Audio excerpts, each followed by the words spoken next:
서울 수도권 지역의 사회적 이슈에 대해 알아보는 아침 반찬으로 시작해 보겠습니다. 어제는 서울 강남 한복판에 삼풍백화점이 순식간에 무너진 지 꼭 20년이 되는 날이었습니다. 502명의 목숨을 앗아가 건국 이래 최대 참사로 기록된 삼풍백화점 붕괴 사고는 우리 사회의 안전 불감증과 또 부패의 대가가 얼마나 참혹할 수 있을지를 알아봤는데요. 네, 하지만 안타깝게도 삼풍 참사의 교훈은 차츰 잊혀졌고 사회 곳곳에서는 대형 사고가 계속되고 있습니다. 삼풍 참사 20주기 우리 사회에 무엇을 남겼는지 두 분 모시고 말씀 나눠보도록 하겠습니다. 최진영 변호사, 박상병 시사평론가 어서 오세요. 네, 안녕하십니까. 네. 당시 삼풍백화점 우리나라 수도 서울에 아주 유명하고 그리고 또 요즘 말로 럭셔리한 그런 그렇죠. 백화점이었죠. 네. 고급 백화점이었는데 불과 20초 만에 맥없이 이렇게 쓰러져 나가면서 큰 참사를 불러일으켰습니다. 당시 어떤 사건이었는지 상세히 알려주시죠. 오늘 아침 반찬은 좀 아픈 기억입니다. 그죠? 네. 그렇죠. 1995년이었습니다. 6월 29일. 6월 29일은 우리한테는 여러 가지 기억들이 많아요. 이날도 6월 29일이었습니다. 502명의 목숨을 앗아갔죠. 건국 이래 최대 참사로 기록이 되어 있는데 당시에 이 사건을 보면 우리 사회의 안전 불감증, 물론 그때나 지금이나 똑같습니다. 네. 얼마나 심각했는지를 알 수 있는 대목인데요. 1987년에 이 삼풍백화점이 착공을 했어요. 지금 화면에 나오고 있습니다. 붕괴된 모습이죠. 1989년 10월 1일에 문을 열었습니다. 서초구 서초동 삼풍백화점인데요. 강남구에 있는 압구정동의 현대백화점하고 대치동에 있던 그랜드백화점하고 함께 빅3, 말 그대로 럭셔리한 그런 백화점의 상징이었습니다. 네. 지상 5층, 지하 4층, 지하를 포함해서 연면적이 28만 제곱미터입니다. 당시에 단일 매장 기준으로는 전국에서 두 번째 큰 그런 초대형 백화점이었습니다. 그런데 하루 평균 1만 명 이상의 고객이 다닐 정도로 서울 번영의 상징이었던 이 백화점이 무너지는 데는 불과 20초밖에 걸리지 않았습니다. 네. 삼풍백화점이 문을 연 지 5년 만인 1995년 6월 29일 날 바로 이 백화점이 무너졌는데요.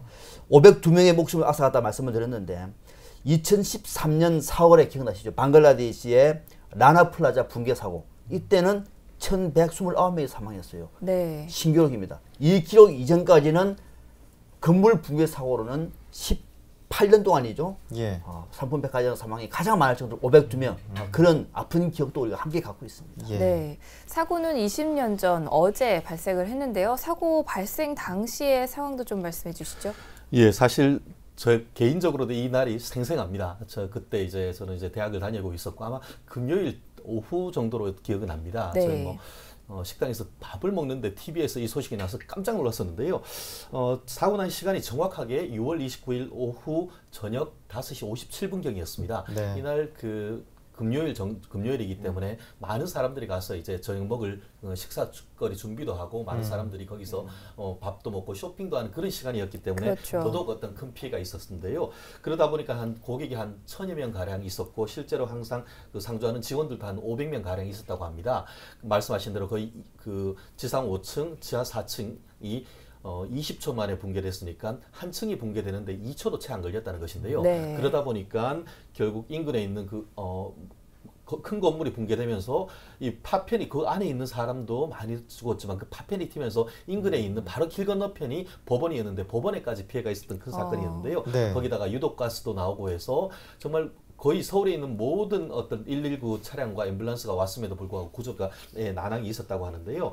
실제로 그럼에도 불구하고 거의 10일이 넘도록 해서 남자를 비롯해서 여자 2명에서 생존자가 3명이 있었는데 결과적으로 했을 때에 502명이 돌아가셨고 937명 거의 1000명 가량이 다쳤으며 한 6명 결국 실종 처리가 됐던 큰 사건인데 우리나라 역사상 6.25 전쟁 이후에 인명피해로는 가장 큰 어떤 인명 피해가 있었던 비극적 사건으로 기억되고 있습니다. 그리고 경제적 피해로도 지금 보면 거의 2,700억, 거의 3,000억 가까이 피해가 있었고 예. 실제로 이 회사가 있었던 삼풍그룹도 부도가 났었습니다. 네. 그때 당시에 2,700여 원이면은 지금도 어마어마한 돈이 될 것 같아요. 계산이 하기 어렵죠. 예, 그렇죠. 네. 당시에 삼풍백화점 붕괴 사고의 원인을 부실공사로 꼽을 수가 있는데 네. 그 외에도 다양한 원인들이 있었겠죠? 어떤 원인이 있을까요? 우리 사회에서 건물이 문제가 있다라고 하는 모든 비리가 다 있습니다. 네.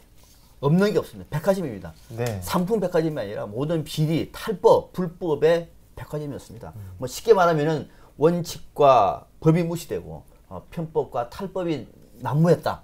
이렇게 볼 수 있는 대목인데요. 우선 이 상품 백화점이 1987년 설계 때에는 상품 랜드였습니다. 예. 백화점을 짓겠다고 만든 것이 아니었습니다. 상품 랜드, 그러니까 대단지 종합 상가로 설계가 됐는데 네. 규모도 지하 4층에 지상 4층입니다. 그런데 공사를 하다가 처음부터 바꾼 것이 아니라 마무리될 즈음에 이 시행사인 건설사 쪽에서 건물 용도를 무슨 상품 랜드냐, 백화점을 하자. 백화점으로 돼버렸어요. 이게 백화점은 면적이 이 터에 있는 공간을 최대한 많이 해야 되지 않습니까? 그러니까 네. 벽을 허물기 시작한 겁니다. 이렇게 시작이 된 겁니다. 그래서 구조 변경 관련 전문가 검토도 받지 않고 일방적으로 막판에 구조를 변경하면서부터 벽도 투고, 그러니까 큰 골격만 안 그러고 중간에 받침대가 없는 거죠. 예. 또 준공 검사도 무시해서 가사용 승인만 받고 백화점을 오픈해 버렸습니다. 그런 상태에서도 그때는 이게 가능했다고 그럽니다. 또 문제는 용도 변경 후에 건축물 구조도 변경을 했습니다. 앞서 말씀드린 것처럼 매장을 칸막이를 어떻게 하는 것인가는 오픈하고 난 다음에 바꾼다고 하더라도 예. 용도를 변경할 때에는 그 구조물까지 바꿀 때는 이건 허가 없이는 안 되는 겁니다. 네. 그런데 벽을 두고 몇 가지 골격도 해체를 하면서 전체 매장을 크게 하려다 보니까 전체적으로 받는 하중이 클 수밖에 없는 것이죠. 예. 그렇죠. 이것도 가사용 허가를 받고 백화점을 오픈을 한 거예요. 또 있습니다.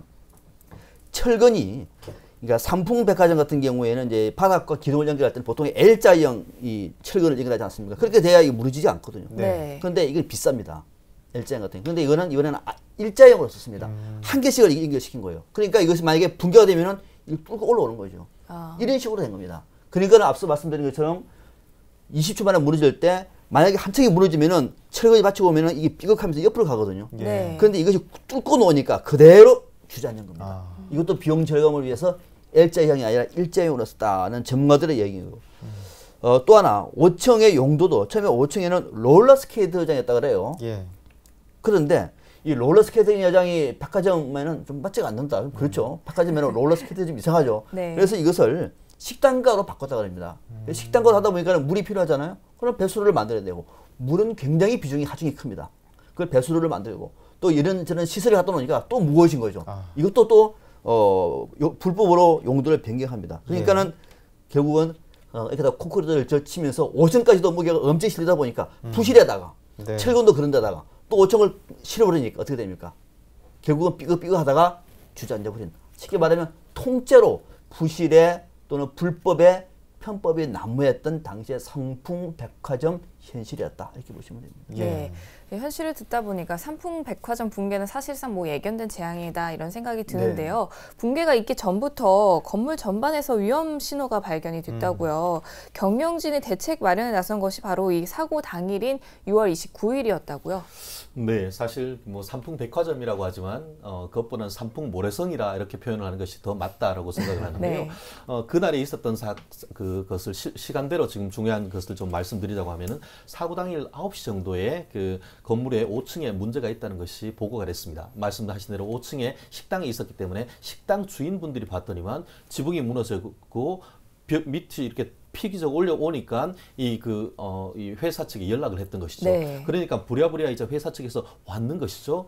그런데 이제 그 이후에 한 오후 3시쯤 되니까 건물 전문가들이 다 와서 봤더니만 같이 회의를 했는데, 이건 보수하면 된다, 이런 식으로 안이야기했다는 겁니다. 네. 그렇게 하면서 위는 이제 일부 자꾸 무너지니까 예. 5층하고 4층 같은 경우에는 비워라라고 하면서도 그날 매출, 주말이고 돈 매출 많이 올려야 되니까 그렇죠. 지하부터 해서 위까지는 이 대피를 전혀 명령을 하지 않았던 것이죠. 그런 상태에서 계속 하다가 5시 40분 정도 되니까 임원실로 이거 건물 붕괴가 임박했다, 이런 소식이 나오니까 임원들하고 있던 사람들은 부랴부랴 밖으로 나와버리고, 그렇게 하는 과정에서 일부 직원들은 나왔지만 결국 1층과 지하에 있던 데는 아무런 어떤 대피 명령이 전혀 전달되지 않은 상태에서 결국 말씀드렸듯이 57분경에 폭삭 무너져 앉았는데요. 결국 그 사장 같은 경우에는 직접 5층까지 가서 균열이 있고 이 틈이 벌어지는 것을 눈으로 봤음에도 불구하고 돈 한 번 더 벌고 어떻게든 해서 매출을 늘리자라는 그런 어떤 경제재상주의, 매출재상주의에 얽매여 가지고 마지막 순간들까지 고객들을 대피하지 못하게 했던 그런 점에서 네. 이 사건은 우리나라에서 어떤 그런 압축 고도 성장의 어떤 폐해를 보내준 전적인 어떤 그 대표적인 케이스가 아닌가 생각을 합니다. 네. 얘기를 듣다 보니까 삼풍백화점 붕괴할 때 임원진들은 모두 대피했고 그리고 밑에 있던 뭐 고객이라든지 종업원들은 대피 명령을 전해듣지 못했고 이 얘기 듣다 보니까 약간 그 세월호 참사의 아픈 기억이 저도 공감입니다. 떠오르는데요. 네. 어떤 비슷한 점이 있나요? 거의 비슷합니다. 예. 그러니까는 어떻게 보면은 건물이든 뭐든 간에 형편없는 사고가 일어나는 거는 비슷합니다. 아주 똑똑한 건물들은 각자의 강점을 다 갖고 있어요. 각자 다 다른데 예. 이렇게 폭삭 무너지는 배든 비행기든 거는 거의 비슷합니다. 당장 불법 구조 변경이 있었죠. 똑같죠. 아. 세월호 봐보세요. 일본에서 중고 선박을 사가지고 안에 내부 봐보세요. 예. 이거는 이거 뭐 똑같은 거잖아요. 이것도 마찬가지잖아요. 네. 그러니까 불법 구조 변경이 근본이었습니다. 예. 이거는 전체의 무게 안전을 무시해버린 불법 구조 변경이 있었다는 건 똑같은 것입니다. 예. 두 번째는 뭐냐면은 돈에 눈이 멀었다는 겁니다. 음. 상품도 방금 최진희 변호사 말씀하신 것처럼 위에서 뭐가 떨어지고 있음에도 불구하고 그냥 괜찮을 거야. 지하는 쉬쉬하고 그냥 돈 버는 것이고. 네. 여기도 뭐냐면은 이게 위험한 걸 뻔히 알면서 불구하고 이 과적 화물을 갖다가 끈도 저도 연결하지 않고 난 다음에 실어 넣은 겁니다. 네. 집어 넣은 겁니다, 그냥.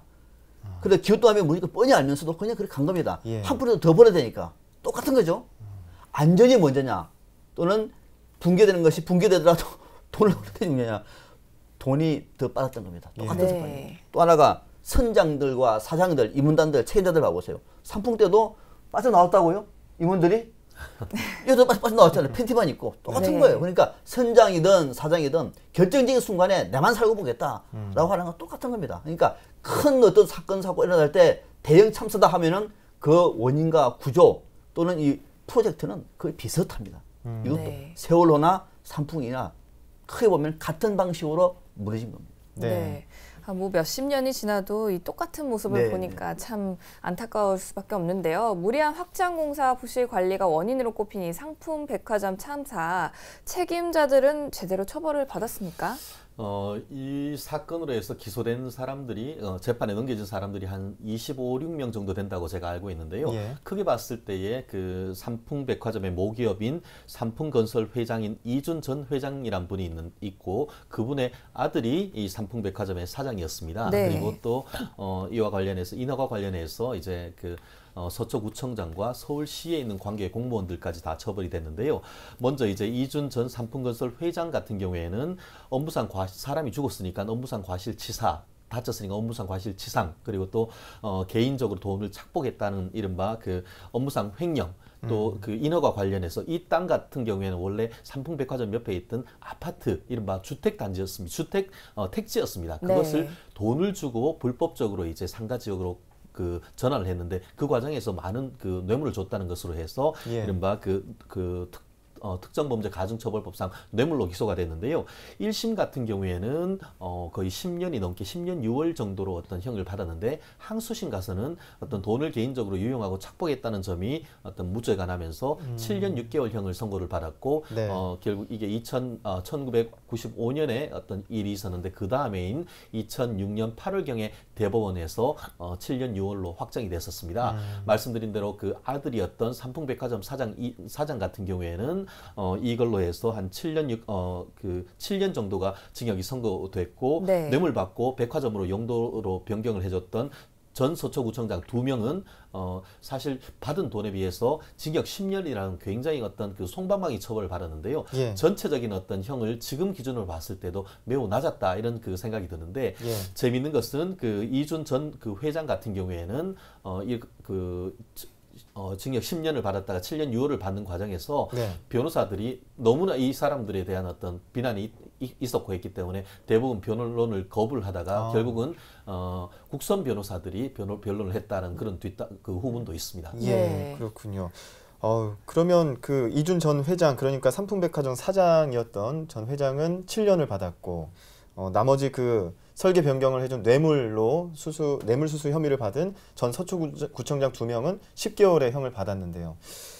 502명이 숨지고 뭐 1000명 가까운 분들이 부상을 입었는데 이런 그리고 또 국민적인 큰 충격을 줬던 대형 참사 치고는 이런 부분 좀 형이 약한 거 아닌가 하는 지적이 분명히 나올 수밖에 없죠. 그렇습니다. 예컨대 이것이 뭐 미국이나 영국 같은 데 했다고 하면은 뭐 그 징역 100년, 네. 징역 200년이 될 수도 있죠. 근데 그것은 이제 우리나라의 그 형법과 영미의 형법이 좀 다르기 때문인데요. 영미법 같은 경우에는 이와 같이 하나의 행동으로 여러 명이 죽었을 경우에는 누적주의라고 해서 한 사람의 10년에서 100사람이면은 이게 100년, 1000년이 될 수도 있는 반면에 네. 우리나라 법 같은 경우에는 그 중에 제일 그 어떤 정황이나 죄가 중한형의 2분의 1을 가중하는 시스템이 우리가 돼 있습니다. 이른바 경합범 가중을 중한형의 2분의 1만 가중하다 보니까 지금 우리나라 같은 경우에 업무상 과실치사가 7년 이하의 징역에 200만 원 이하의 벌금인데 7년에 2분의 1을 가중해도 결국은 이제 9년이나 뭐 이 정도밖에 되지 5년 이상 징역인데 예. 2분의 1 가중하니까 7년 6월로 해서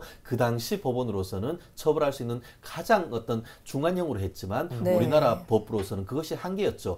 아시다시피 작년에 이제 그 세월호 사건이 있은 이후에 예. 법무부에서는 이와 같이 다중인명 범죄에 있어 가지고는 말씀하신 대로 드린 대로 중한형의 2분의 1만 가중하는 것이 아니고 가중해서 100년까지도 할 수 있는 그런 법안을 냈는데 그 법이 어디 있는지 아십니까? 지금 여의도 국회에서 잠자고 있습니다. 예. 그 부분에 대해서도 국회가 좀 문제의식을 가지고 이번을 계기로 조금 더 신속한 어떤 조치가 필요하지 않을까 싶습니다. 네. 이 산풍 사고 이후에도 뭐 시랜드 화재도 있었고요. 대구 지하철 화재를 비롯해서 작년 세월호 참사까지 여전히 대형 인재 사고가 반복이 되고 있는데요. 그 이유는 뭘까요? 역시 제일 중요한 거는 인식의 문제가 큰 것 같아요. 우리 사이에. 저도 그 대목은 100번 강조해도 지나치지 않다고 봐요. 예. 안전 불감증이 큽니다.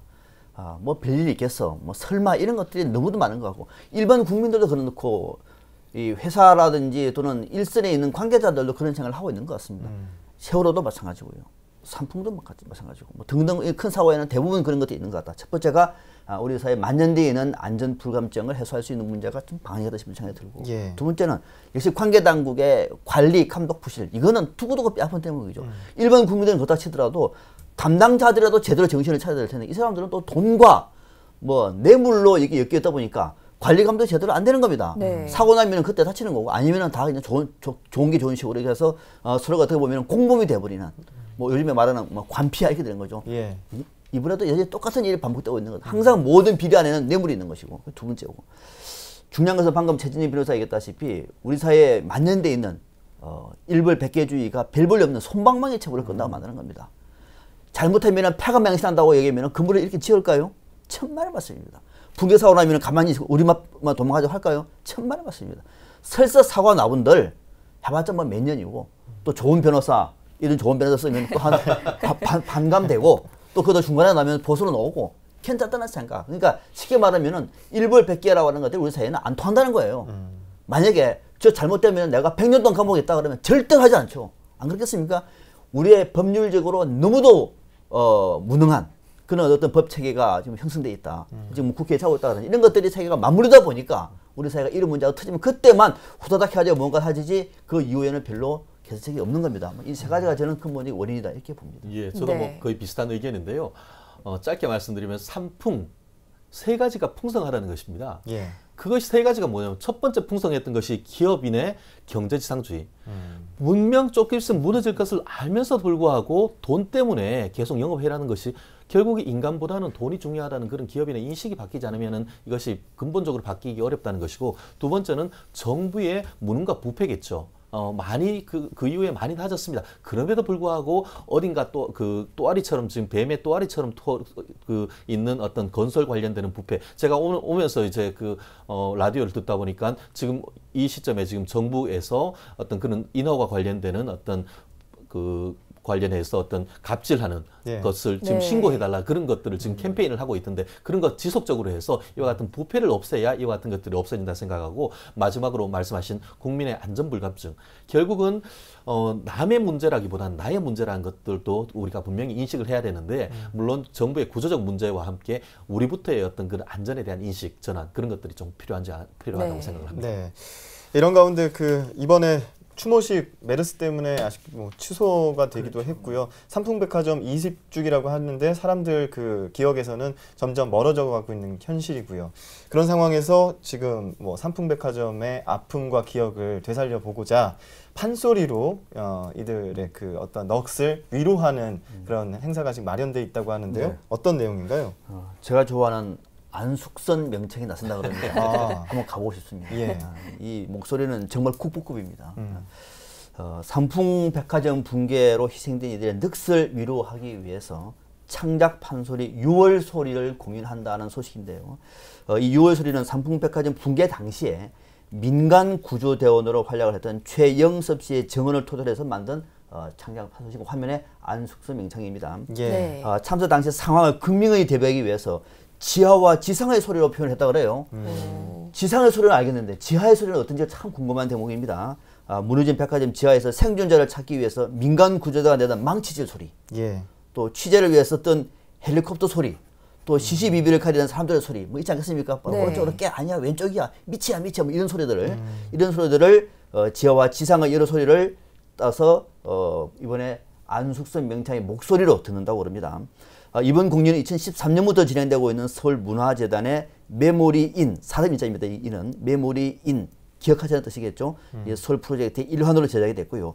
이 메모리인 프로젝트는 지난해 8월부터 15명의 기억 수집가들의 팀을 꾸려가지고 서울의 아픔, 삼풍백화점을 주제로 해서 유가족, 생존자, 구조대, 봉사자 등등해서 100여 명의 시민을 만나서 이 삼풍백화점에 관한 기억을 모아서 만든 겁니다. 이 수집된 기억들은 판소리, 6월 소리 공연 또 외에도 기획 전시, 기억 속의 우리 안의 기억 삼풍 이것을 통해서 관객들을 찾아갑니다. 이 전시는 24일부터 내달 5일까지 서울시청에 있는 시민청 시민플라자에서 열린다고 하니까요.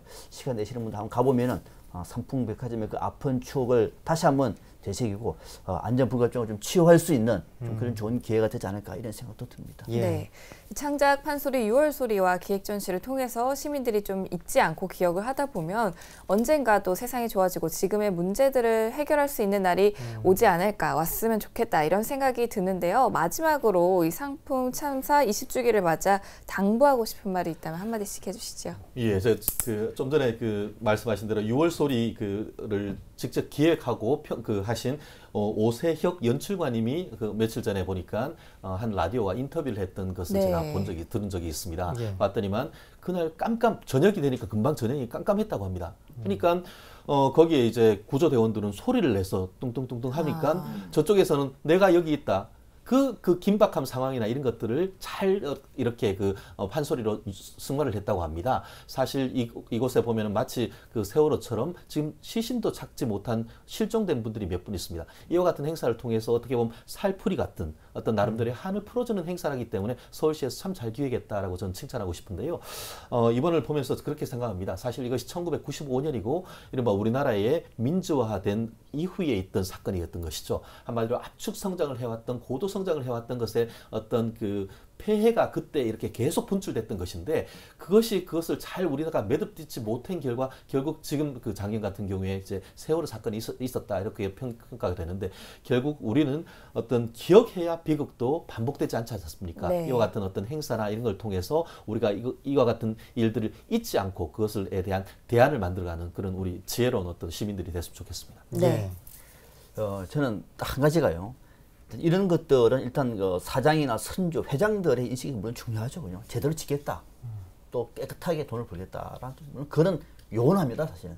또 우리 국민들도 안전불가 좀 제발 좀 우리가 다시는 그런 일이 없도록 좀 제대로 좀 합시다. 그것도 좀 시간이 걸릴 문제거든요. 그러면 제일 당장 할 수 있는 일은 뭡니까? 바로 이 부실과 부패 또는 탈법을 감시하고 감독할 수 있는 공직사회입니다. 그래서 그 사회에 강직한 공직들이 있으면은요, 싱가포르 봐보세요. 그런 사회가 되는 겁니다. 만약에 공직자들이 이 문제와 관련해서 허가만 제대로 안 내주고 관리만 제대로 하고 감독만 제대로 했다면 이렇게 될까요? 이것을 못하는 공직자들은 우리 공직사회에서 영구 퇴출시킬 수 있는 그런 강력한 법체계가 1번이다. 그러고 난 다음에 업주들, 시민들의 안전의식을 얘기하는 것이 순서가 아니겠느냐. 그래서 일단 공직사회의 특히 관폐들과 관련해서는 일벌백계의 징계를 내릴 수 있는 제도적인 뒷받침이 시급히 필요하다. 네. 이런 생각을 하게 됩니다. 네. 알겠습니다. 자, 20주기를 맞은 산풍 참사를 돌아보면서 우리 사회도 함께 조명해보는 시간을 가져봤습니다. 박상병 시사평론가, 최진영 변호사와 함께했습니다. 오늘 도움 말씀 고맙습니다. 네, 감사합니다.